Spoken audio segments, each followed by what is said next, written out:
Hi everyone, welcome back to the channel. On the screen at the moment is footage from a jump rope workout from a few years ago. The snow was falling. I believe the temperature was about -7, but still getting in an awesome jump rope workout. And here I'm performing one of my favorite jump rope moves, the boxer's step jab. And here we see the great Floyd Mayweather performing the step jab on a heavy bag.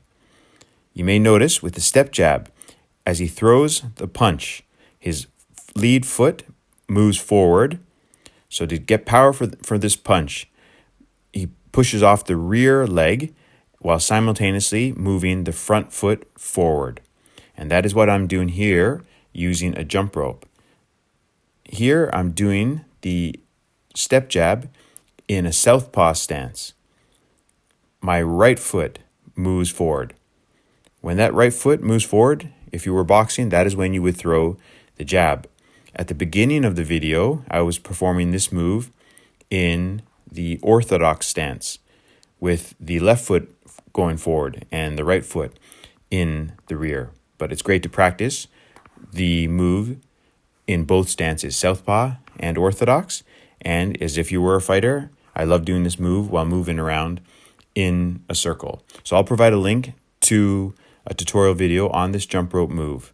And in the footage that we're going to see from a jump rope workout that I just did a couple days ago, I was doing the step jab quite often, but I did it with a little bit of a twist. I made it a little bit more challenging.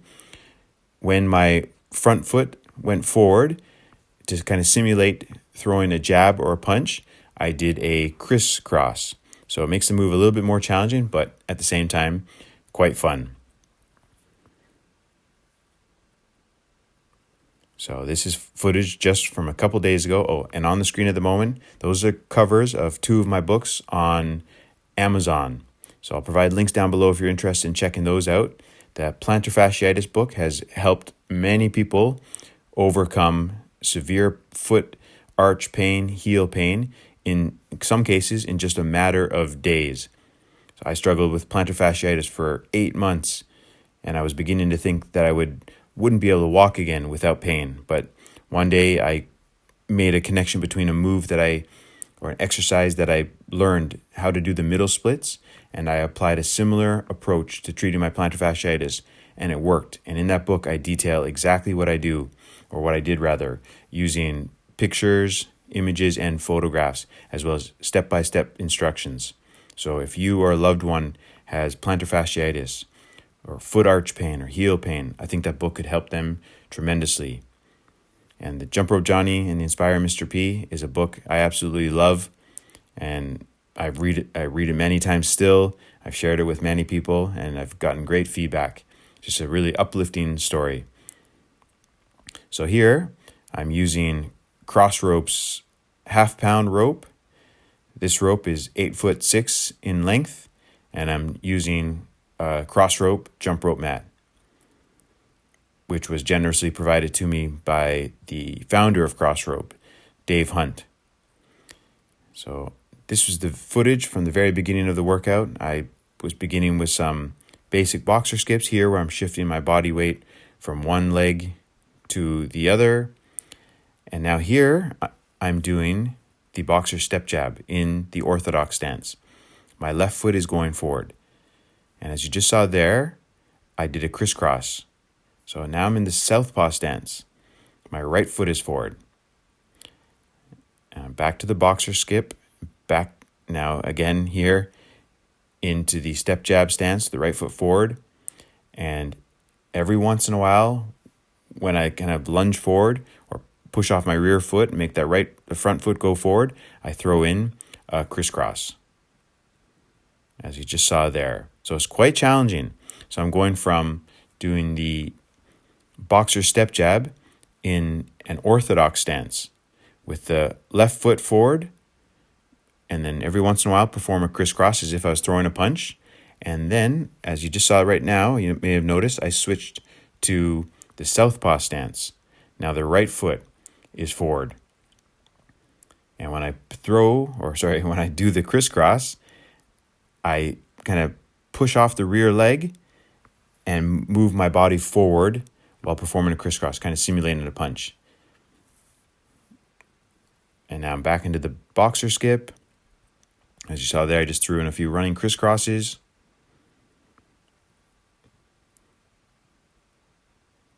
So doing a few running crisscrosses, sometimes with my left arm crossing over the right arm, sometimes with my right over the left.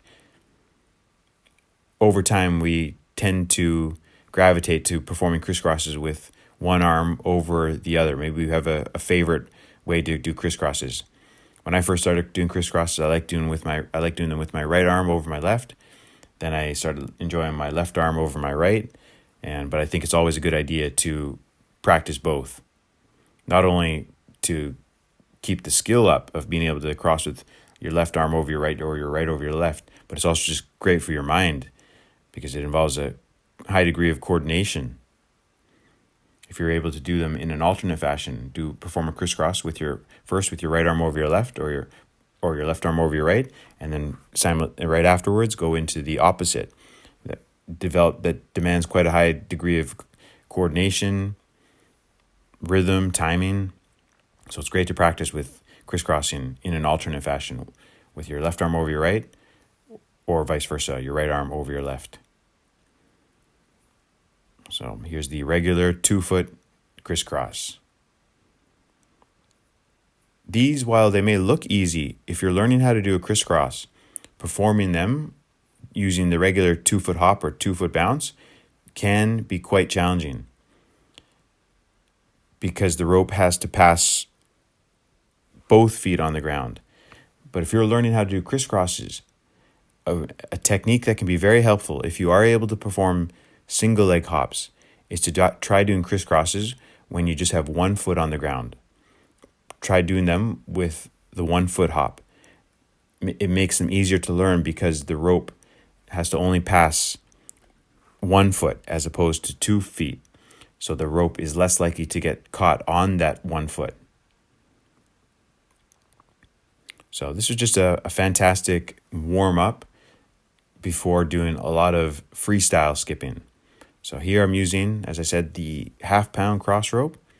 Great way to warm up. And then after this warm-up, I went into freestyle skipping using a lighter cross rope, their 1/4-pound cross rope. And I did a lot of triple under crossovers, squat jumps.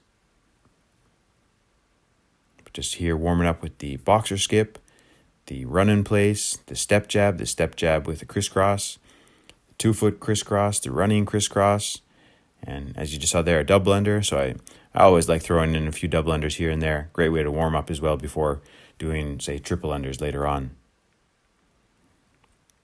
If you're wondering about the shoes I'm wearing, they are a brand called Paluva.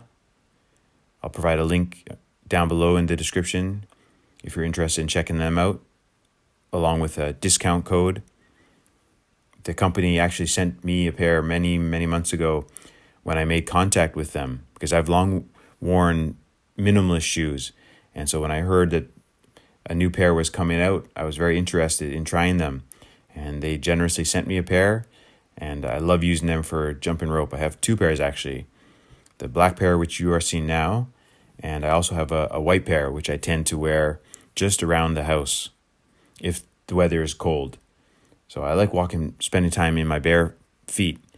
But if the weather's cold, these shoes are fantastic for getting the benefits of kind of walking around barefoot while at the same time keeping your feet that much more warm.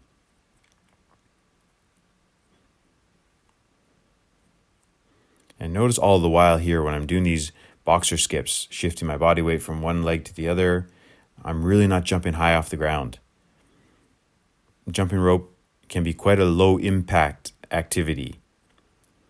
It's great for strengthening bones, improving bone density, without providing too much strain to your body, as long as you're not jumping too high off the ground too often.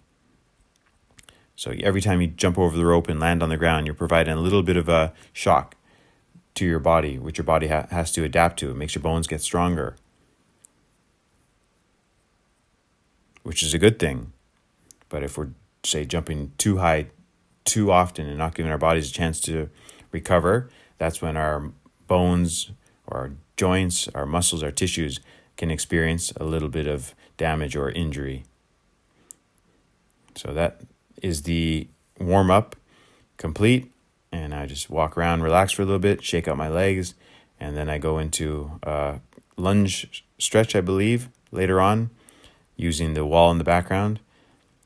Here I'm just stretching my fingers a little bit, pushing my fingers against the two hands against each other.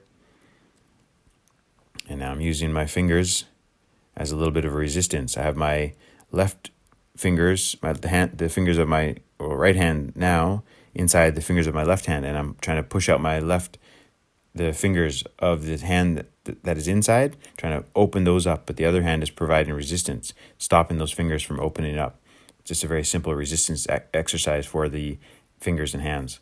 Well, I hope you enjoyed this short or relatively short video.